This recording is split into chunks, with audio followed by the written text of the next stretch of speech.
Iran और America के बीच चल रही ये जंग अब उस मोड़ पर आ गई है जिसकी कल्पना शायद सुपर पावर अमेरिका ने सपने में भी नहीं की होगी।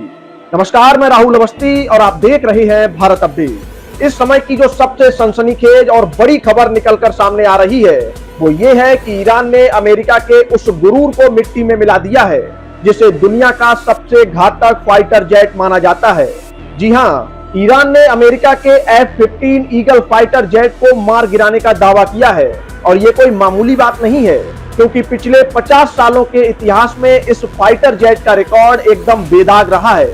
ईरान के सरकारी टीवी चैनल का कहना है कि उन्होंने न सिर्फ इस विमान को ढेर किया है बल्कि इसमें सवार 2 अमेरिकी पायलट्स अब लापता हैं और उनकी तलाश ईरान के पहाड़ों और जंगलों में पागलों की तरह की जा रही है। और सबसे बड़ी बात तो यह है कि अमेरिका की सरकार इस पर चुप्पी साधे बैठी थी, लेकिन अंतरराष्ट्रीय न्यूज एजेंसी राइटर्स के हवाले से खबर आई है कि एक अमेरिकी अधिकारी ने दबी जुबान में यह कबूल कर लिया है कि उनका विमान वाकई ईरान की सरजमी पर गिर चुका है। अब ईरान के आसमान पर सन्नाटा नहीं बल्कि अमेरिकी रेस्क्यू टीमों के हेलीकॉप्टरों की गड़गड़ाहट सुनाई दे रही है, जो अपने उन 2 जाबाज साथियों को ढूंढने के लिए जमीन आसमान एक कर रहे हैं। उधर ईरान ने भी अपनी जनता से खुली अपील कर दी है कि जो भी इन अमेरिकी पायलट्स को जिंदा पकड़ कर लाएगा उसे सरकार की तरफ से भारी भरकम इनाम दिया जाएगा। आप सोच कर देखिए कि अगर ईरान ने इन पायलट्स को जिंदा पकड़ लिया तो पिछले 35 सालों में ये पहली बार होगा जब कोई देश अमेरिका के किसी फौजी को इस तरह युद्ध बंदी बनाएगा। इससे पहले अगर हम आपको बता दें तो 1991 में खाड़ी युद्ध में ऐसा हुआ था जब गल्फ वार के दौरान इराक ने एक अमेरिकी पायलट को पकड़ा था, लेकिन बाद में उसे रिहा कर दिया था।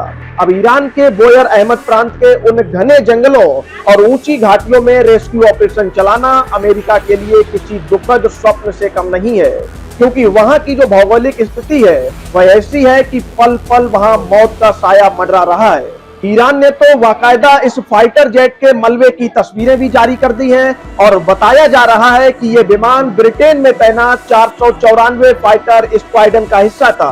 आपको बता दें कि यह ईरान के लिए एक मनोवैज्ञानिक तौर पर बहुत बड़ी जीत है, क्योंकि जिस F-15 ने अब तक दुश्मन के 104 विमानों को धूल चटाई है, आज वो खुद मलबे के ढेर में तब्दील हो चुका है। एक तरफ जहां एक फाइटर जेट की कीमत 850 करोड़ रुपए है, वहीं दूसरी तरफ अमेरिका के मान सम्मान पर यह बहुत गहरी चोट है। लेकिन बात सिर्फ यही नहीं रुकती।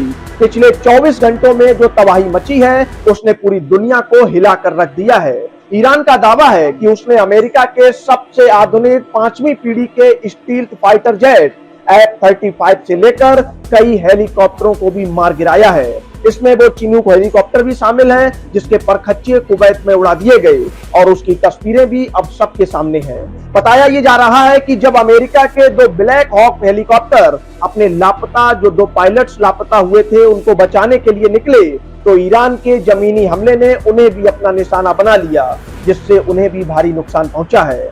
आपको बता दें कि अमेरिका के लिए ये 20 सालों में सबसे बड़ा और ऐतिहासिक नुकसान है, क्योंकि 2003 के इराक युद्ध के बाद आज पहली बार उनका A-10 थंडरबोल्टर जैसा खतरनाक विमान भी जंग में ढेर हुआ है, जिसके पायलट्स ने पर्शियन गल्फ में इजेक्ट किया और उसे किसी तरह से बचाया जा सका। एक तरफ अमेरिकी राष्ट्रपति डोनाल्ड ट्रंप ये दावा कर रहे थे कि उन्होंने ईरान की वायुसेना और मिसाइल ताकत को पूरी तरह से खत्म कर दिया है, लेकिन ईरान ने इस पलटवार से ट्रंप के उन दावों को सिरे से खारिज कर दिया है। ट्रंप ने तो ये तक कह दिया था कि हॉर्मुज का रास्ता खोलकर वो ईरान के तेल पर कब्जा कर लेंगे और खूब पैसे बनाएंगे। आपको बता दें, इस समय स्थिति इतनी गंभीर है कि अमेरिका युद्ध पर रोजाना लगभग 18,000 करोड़ रुपए पानी की तरह बहा रहा है। ये कोई पूरे महीने का रिकॉर्ड मैं नहीं बता रहा हूँ, ये एक दिन की युद्ध की कीमत है जिसमें कई लोग मारे जा रहे हैं। और अगर हम पैसों की बात करें तो एक दिन का खर्चा 18,000 करोड़ रुपए है। और ऊपर से ट्रंप ने साल 2027 के लिए संसद से लगभग 125 लाख करोड़ का भारी भरकम डिफेंस बजट मांगा है, जो इतिहास में पहली बार हुआ है। आपको बता दें कि ये मौजूदा बजट से, जो अभी अमेरिका का जो डिफेंस बजट है, उससे 40% ज्यादा है। और दूसरे विश्व युद्ध के बाद की सबसे बड़ी ये बढ़ोतरी है और ये साफ दिखाता है कि अमेरिका इस युद्ध में किस कदर फंस चुका है। अब पूरी दुनिया की नजरें इस बात पर टिकी हैं कि उन लापता पायलट्स का क्या हुआ।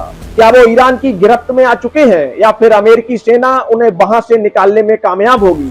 अगर ईरान को वो पायलट्स मिल जाते हैं तो वो अमेरिका को घुटनों पर लाने के लिए इसका इस्तेमाल ब्लैकमेलिंग के तौर पर भी कर सकता है। यह युद्ध अब किसी एक ऐसे टर्निंग पॉइंट पर खड़ा है जहां से वापसी का रास्ता बहुत मुश्किल नजर आता है और ईरान ने यह साबित भी कर दिया है कि वो चुप बैठने वाला देश नहीं है और हर बीतते घंटे के साथ इस जंग की तस्वीर बदल रही है और अमेरिका के लिए ये अब तक की सबसे भारी पड़ने वाली रात साबित हुई है।